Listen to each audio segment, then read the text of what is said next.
Donc aujourd'hui on se retrouve pour une nouvelle vidéo, c'est pas sur Fight mais sur un dérivé quoi, on va toujours parler d'aéronautique. Là on va parler un peu plus théorique. On va parler de la navigation, plus précisément des charts, des cartes de navigation, les feeds, les starts, les cartes d'approche, les cartes ILS, les cartes IFR. Bref, plein de trucs. On voit plus voilà, des aéroports. Là en l'occurrence on est sur l'aéroport de Toulouse. Je vais zoomer un peu. C'est l'aéroport de Toulouse. Donc LFBO Toulouse, Blagnac. Donc j'explique, allez voir ma vidéo de comment déchiffrer une carte IFR, je crois. Enfin une carte d'approche, je sais plus quoi. Je vous explique tout ce qui est marqué ici. Donc là je vais quand même vous expliquer le code. C'est ce qu'on appelle le code ICAO de l'aéroport. Donc LFBO. En lettres internationales ça fait Lima Fox Bravo Oscar. Et ça c'est le code IATA. C'est-à-dire que quand vous achetez un billet d'avion, c'est pas marqué le code ICAO, c'est pas marqué par exemple si vous achetez un Paris Pau, c'est pas pour Paris, ce sera pas marqué LFPG, pour Charles de Gaulle, ce sera marqué CDG, Charles de Gaulle, ce qu'on appelle le code IATA. Ici on a la classification de la carte. Ici on a l'aéroport, donc c'est bien en France. C'est un airport, le nom de la carte, c'est un airport briefing, donc ce qui va nous servir à avoir des informations sur l'aéroport. On a là, par exemple, ici on a Lattice. Lattice, je me rappelle plus ce que ça voulait dire, mais c'est des informations sur le temps et ce qui se passe autour de l'aéroport. Précisément sur l'aéroport, c'est vraiment précis sur l'aéroport, ça va pas être sur un truc comme ça. Si vous prenez la tuile de Charles de Gaulle, ce sera précisément sur l'aéroport de Charles de Gaulle. Les informations météo sur l'aéroport de Charles de Gaulle et peut-être autour. Je sais pas si c'est des informations. Puis dans les aéroports, si par exemple un taxi est fermé, ou si telle piste est fermée, telle piste est en truc. Ou sinon, ça peut vous dire faites attention, explosion là. Bref, imaginons, c'est un exemple. Et aussi, on a les informations générales réellement de l'aéroport. Donc, je vous laisse lire tranquillement. Si vous comprenez pas l'anglais, de toute façon, vous n'êtes pas obligé de réellement comprendre l'anglais pour, euh, pour lire. Hein. Il y a des. Bref, voilà, ou sinon vous allez faire Google Traduction, mais ça fait travailler l'anglais de lire comme ça.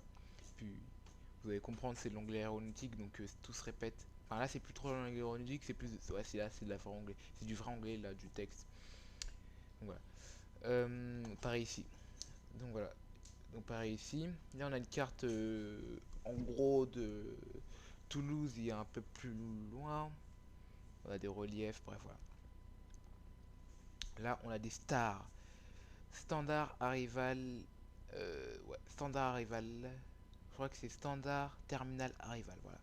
Standard Terminal Arrival, les stars. Donc, encore, toujours vérifier le code ICAO de l'aéroport si vous êtes bien à LFBO, Toulouse, France. Bref, voilà, c'est la classification. Voilà.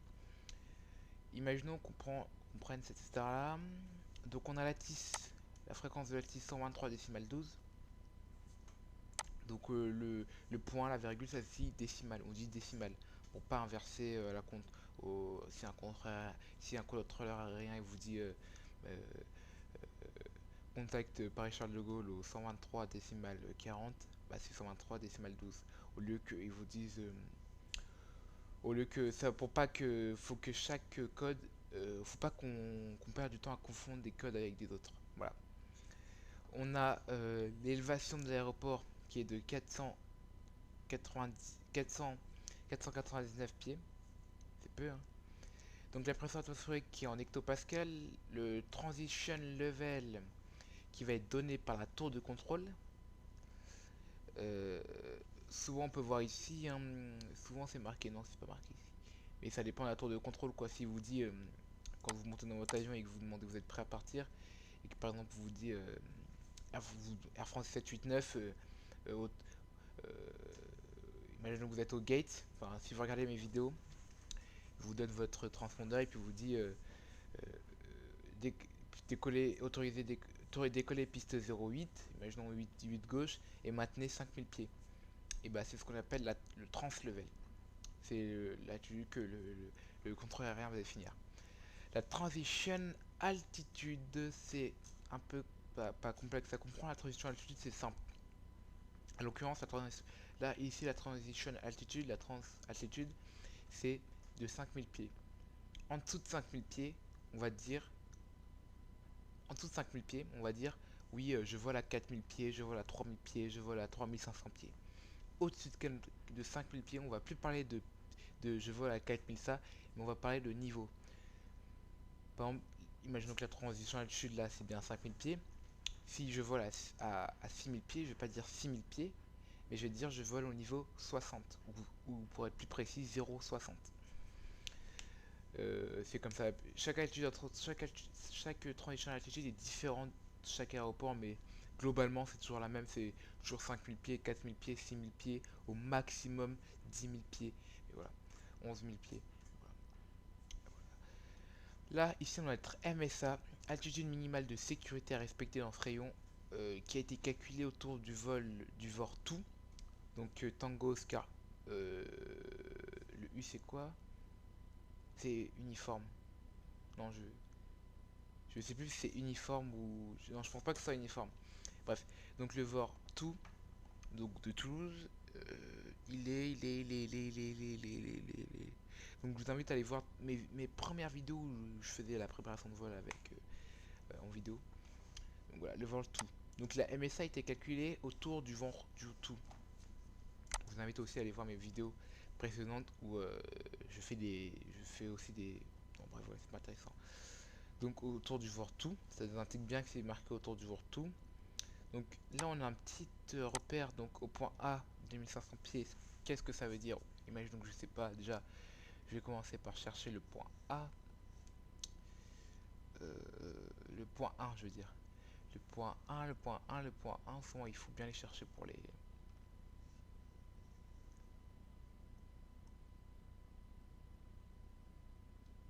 Attends, j'ai la flemme de chercher mais.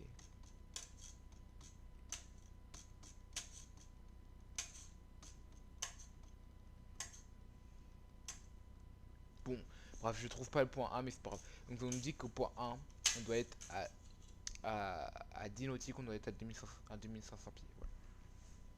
Enfin, il n'y a rien de compliqué à comprendre. Là, on a les instructions départ, de départ. Faut savoir que dans l'aéronautique, c'est un peu comme comme si vous prenez la route, il y a des limitations de vitesse. Enfin, après, il y a des limitations de vitesse que dans les SID et stars. Hein. Sinon, à part s'il y a un problème en vol ou on vous dit de ralentir pour X raison ou pour. Bref. Mais sinon, il y a des restrictions de vitesse et des restrictions d'altitude. Les restrictions de vitesse, c'est plus pour le pour pour euh, pour, euh, pour l'audition, pour les villages, les villes et tout ça. Souvent, il y a je crois que c'est une règle européenne, ou je sais pas si c'est en Europe ou en France ou dans le monde en fait, je sais pas, bref. Mais en dessous de 10 000 pieds, on doit obligatoirement être à 250 nœuds. Si tu es à 10 000 pieds et que tu es à 260 nœuds, tu es dans l'erreur. Bon, il n'y a pas de policier dans l'aéronautique, mais voilà. T'as pas le droit d'être à 10 000 pieds à 250 nœuds. Après, ça peut arriver que dans certains aéroports, ça peut changer. Donc ici, on a notre. Ici, on a nos informations pour être plus précis sur, sur les départs. Donc, pour les vols en provenance de Romeo Fox Lima, ils doivent maintenir 15 000 pieds. Non, c'est pas. Vous intéressez pas ça. Vous intéressez pas, c'est pas ça. Regardez plus réellement sur la carte. Donc nous on part de l'aéroport de Toulouse qui est là. Le point repère, on a toujours un point repère comme ça qui nous indique un cap. Par exemple, qui nous indique le nord. Donc ça veut dire que c'est logique, instinctif, on va savoir que là-bas c'est l'ouest, et là-bas c'est l'est, et là-bas c'est le sud. C'est un repère pour savoir où on se dirige, où la carte est, dans quelle direction la carte est orientée. Bien sûr, là je répète, c'est pour les vols IFR, ton téléphone. C'est pour les vols IFR et non pas pour les vols VFR. Les vols VFR, c'est vraiment une autre, c'est vraiment différentes façons d'aborder, de faire la préparation de vol. Et puis moins de restrictions. Les vols IFR, c'est vraiment pour... donc en avion de ligne, y a pas de vol VFR, pour info. C'est que les petits avions, si je suis dans une école, je suis un peu de DR400 comme ça, enfin de non loisir comme ça, tous les vols seront en VFR et non jamais en ISR à part. Mais de toute façon, ils font une qualification réellement pour les vols IFR. Et puis tous les avions ne sont pas capables de faire des vols IFR. Un DR400 n'a pas toutes les fonctions pour faire un vol IFR.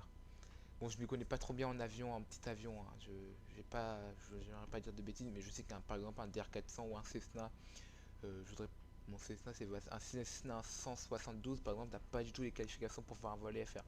Qualifications pour faire des VOR, bah, ça c'est tous les avions, mais pas les vols IFR. Donc nous, on part de l'aéroport de Toulouse, on a deux pistes. Donc imaginons qu'on décolle de cette piste, s'attaque, monte. Là on a une radiale. C'est ce qu'on appelle les radiales. Ça nous indique l'inverse du cap.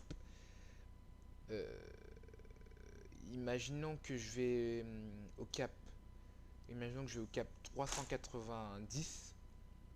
Et ben ma radiale ce sera l'inverse de mon cap. Je sais pas si ce sera combien la radiale. Je pense que ce sera 80, un truc comme ça. Non, même pas. Je pense que ce sera 100, bref, je sais pas. Ce sera l'inverse de mon cap. Donc voilà, c'est tout simple, il n'y a absolument rien à comprendre. Donc DM25. Là, on a un hold, ce qu'on appelle un holding. Excuse-moi pour l'accent anglais. Ce qu'on appelle un hold. Un point de mise en attente, c'est-à-dire en cas de X problème, en cas de problème ou. Ah non, c'est pour les stars, voilà. Donc, oui, voilà, merde, je vous dis, on décolle, non. Donc, on arrive sur l'aéroport donc là, du coup, je vais devoir. Imaginons qu'on arrive, que nous, notre star, on a fait notre vol, on a préparé notre vol et on avait décidé d'arriver par MEN 5N. Donc, en gros, cette star-là, ce point-là, le VOR-MEN. Donc, on arrive tranquillement par le VOR MEN. Bien sûr, on a pris connaissance du vol. On sait que MEN c'est un VOR et non pas un point basique comme ça. On sait qu'il a une fréquence qui est 115 décimales 3.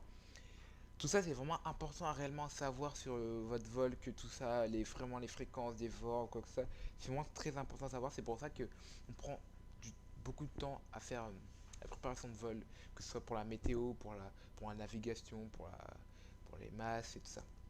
Parce qu'on doit réellement tout connaître de A à Z, de, de A à Z sur l'avion, que ce soit sur l'avion ou sur le vol en lui-même. Voilà, c'est pour ça que voilà. Voilà. Donc on arrive par le VOR MEN. On sait que ce sera un VOR. On continue tout droit. En fait, on sait tout ce qui va se passer dans le vol. À part s'il y a un problème X, hein, s'il y a un problème. On sait que on a pris connaissance. De toute façon, le FMC maintenant avec tous les avions, maintenant avec les nouveaux avions, bon, les Airbus et tout ça, les FMC, il y a une data qui font que automatiquement, dès que je vais rentrer le point Narak, il va directement mettre une restriction de 16 000 pieds, ou entre 16 000 pieds et 12 000 pieds. Donc voilà, on parle de niveau. Les niveaux, c'est marqué FL. Voilà. Ou 15 000 pieds, voilà. Écart 5N, 15 000 pieds, brive 5, bref, voilà. Donc, un écart, je sais, l'écart 5N, je sais que je dois être au niveau 150. Je dois pas dépasser le niveau 150, sinon je suis. Voilà. Sinon, c'est une faute. C'est une faute. Il n'y a pas de policier, mais de toute façon, les contrôleurs vont vous dire Air France 789, descendez descendez minimum au niveau 150. Voilà. Bref. Je sais, ça je savais que je devais être au niveau 150. De toute façon, le FMC le fait automatiquement. Moi une fois que je rentre tout mon plan de vol, je ne fais que vérifier ou modifier si en cas de X, si je dois changer quelque chose, vérifier qu'il a bien mis que Narak sera à 15 000 pieds. C'est une database en fait qu'il sait très bien que par exemple, je sais pas, le main c'est un VOR. Voilà, ça paraît logique pour certains, mais c'est vraiment une autre technologie quoi. Voilà, donc j'ai pris connaissance de ça. Je sais qu'ici on a plein de radiales qui sont pas réellement nécessaires pour notre vol. Ça va pas nous servir les radiales, savoir les radiales quoi que ça, mais c'est important de savoir de toute façon les radiales. Bref, voilà. On sait qu'on va arriver vers le VOR on sait on a 37,5 DME du Vortout. Donc là on a la position des points, à chaque fois que vous avez un point on a la position, la latitude et la longitude. Voilà, la latitude et la longitude, si vous êtes en... Normalement vous devez savoir ce que c'est la latitude et la longitude, c'est la position d'un point, bref, voilà. Et puis la longitude ça c'est... Bref voilà. Enfin, ici on a un holding, un point de mise en attente. J'explique, imaginons que ça arrive souvent à Londres. À Londres, si dans la vraie vie, vous allez réellement à Londres, en semaine, c'est possible que vous faites un go around, ce qu'on appelle un go around, je vous invite à aller voir mes vidéos. Un go around, c'est une remise des gaz. D'ailleurs, dans ma dernière vidéo, j'ai fait une remise des gaz à Londres. Ça, c'était pour une autre chose parce que j'avais. Bref, j'avais un problème. Sinon, l'avion il allait claquer et puis pour les passagers, mal. Donc, j'ai préféré faire un go around que justement abîmer les roues, abîmer les ressorts, enfin les suspensions. Ouais, voilà. Donc, imaginons en cas de. Parce que c'est bien ce que je vous dis, l'aéronautique, c'est exactement la même chose que sur une route. Voilà. Et dans l'aéronautique, il y a des routes, il y a des autoroutes, il y a des routes. Je vous montre vite fait je vous montre vite fait sur Sky Vector ce que c'est les routes en aéronautique. Donc voilà. Donc là, c'était pour mon dernier vol, je voulais voir la météo, mais là, c'est pas, ça va plus m'intéresser. Donc, comment on fait pour voir ça? Comment on fait pour enlever ça? Donc, je vais enlever tout ça. Donc voilà, c'est toutes les routes. Là, on a toutes les routes internationales, toutes les routes du monde. C'est vraiment des routes aéronautiques. Que voilà, c'est des routes. Sauf il y en a des millions. Non, millions un peu abusé, mais bref, je sais pas. Je vous peux donner faire des sortes de bêtises. On a des routes, par exemple, je sais pas, on a cette route-là, Uniforme Mango 669. C'est une route. Voilà, des intersections de route, par exemple, voilà, euh, on a la route Uniforme Lima 161, après qui va se couper par Landvi et qui après on va partir sur Uniforme Lima 164, voilà, ou vous pouvez partir sur par l'autre route, mais voilà, on emprunte des routes réellement. Enfin, on sait pas là où aller gagne, il y a vraiment des règles à respecter, des histoires de routes impaires, des niveaux pairs, impairs, selon de là où on va, cap, ouest, est, sud, est. Enfin, est, ouest, sud, nord, sud. Là, on doit respecter les trucs de pair, impair. Je ferai une vidéo réellement sur la navigation. C'est pour ça que là, je fais plusieurs vidéos sur la navigation parce que c'est vraiment des sujets qui sont longs et donc je devrais faire des vidéos de 1 heure et puis c'est pas amusant. Je sais que même moi, les vidéos d'aéronautique de 1 heure, je les regarde pas en entière, je coupe. Donc je préfère faire des vidéos courtes que je sais que tout le monde qu'on va regarder au moins jusqu'à la moitié réellement que de faire voilà. Bref, voilà. Revenons sur notre hold. Notre hold, je pars. Donc imaginons qu'il y a des bouchons. C'est exact, voilà, comme je vous dis, c'est exactement comme sur la route. Quand vous prenez l'autoroute, il y a des bouchons dans les airs comme sur la route. Il peut y avoir des bouchons, même au sol. Ça arrive très souvent déjà. Si vous prenez souvent l'avion, des fois le pilote vous dit on attend que l'avion devant décolle ou qu'un autre avion atterrisse ou bah voilà. Parce que c'est juste des bouchons. Tant que pas sauter. Des fois il y a tellement des grosses bouchons que ça fait des énormes queues. Des énormes queues d'avions. On attend de décoller. Bref, voilà.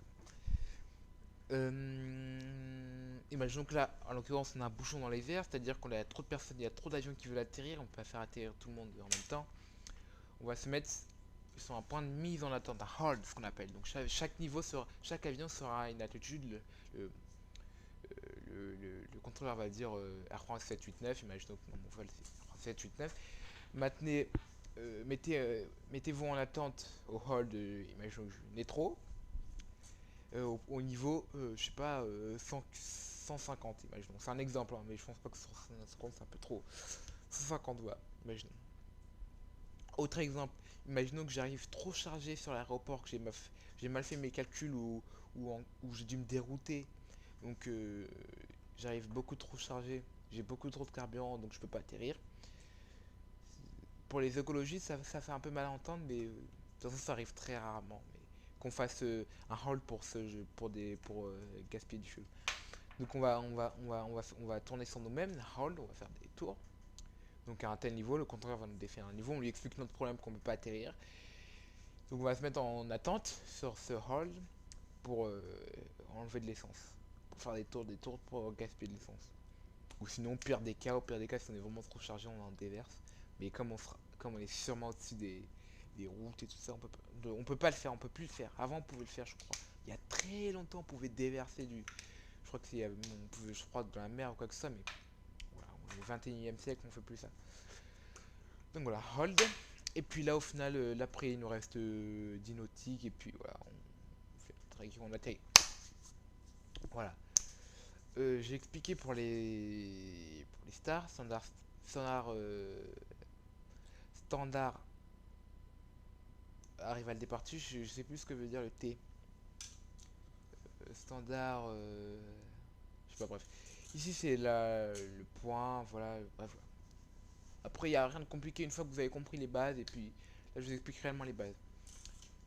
J'ai oublié de vous expliquer ça, c'est le nom de la star si vous cherchez sur Saint-Brice qu'on vous dit que pour ce vol là Paris-Bruxelles vous atterrez Paris-Toulouse, Toulouse vous allez atterrir sur vous allez venir par la star Allons 5N, bah on sait que la Allons 5N elle est ici.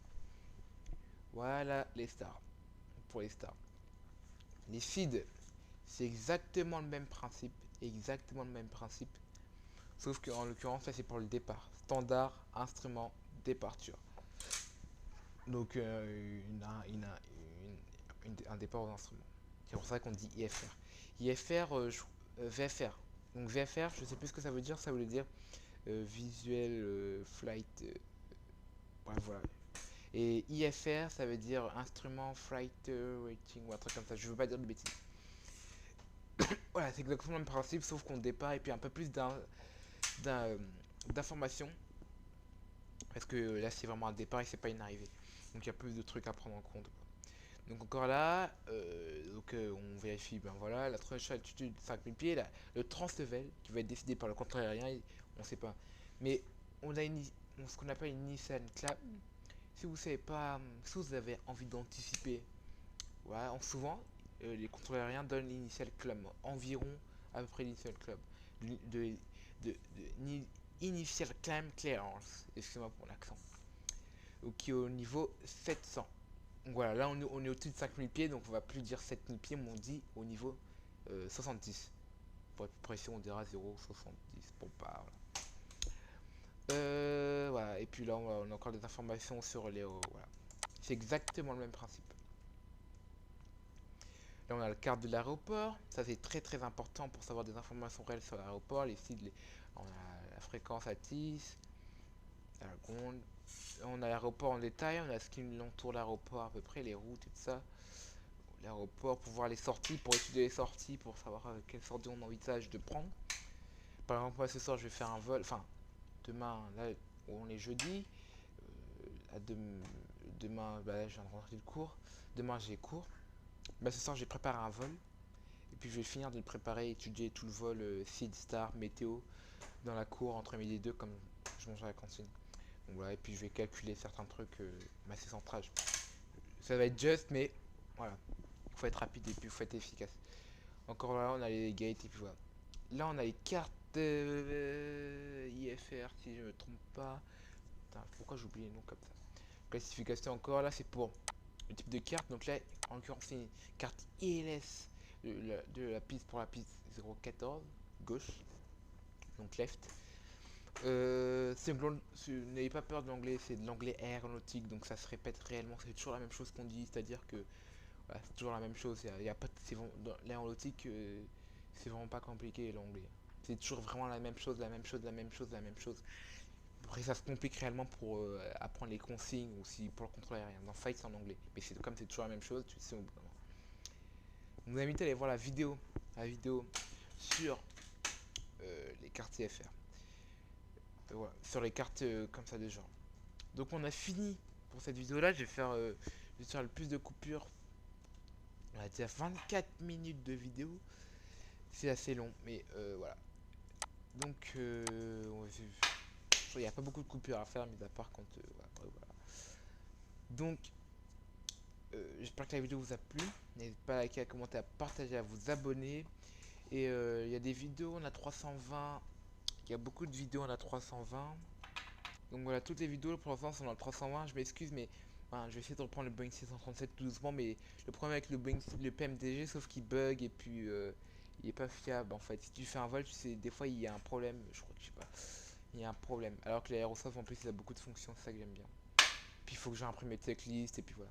Il faut que voilà, j'ai plein d'autres trucs à. Là je vais rester sur la 320 et puis vers décembre on va recommencer à reprendre du contenu sur 737 et la 320. On oublie le triple 7 parce que j'aurai réellement, ça c'est sûr, pas le temps de faire des vols, des vols non croyés. Tout ce que je peux vous dire c'est que j'aurai réellement pas le temps. Je pourrais pas. Je pourrais pas, ce sera beaucoup trop dur malheureusement. J'en ferai pendant les grandes vacances. J'en ai pas fait cet été, j'en ai fait beaucoup.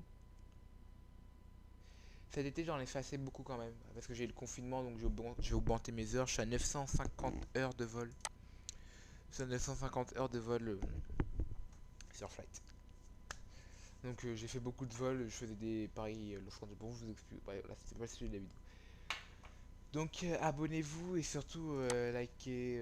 Voilà. On fait pas beaucoup de vues, mais on essaie de sortir le maximum de contenu pour en faire et pour découvrir notre, pour découvrir notre chaîne. Voilà.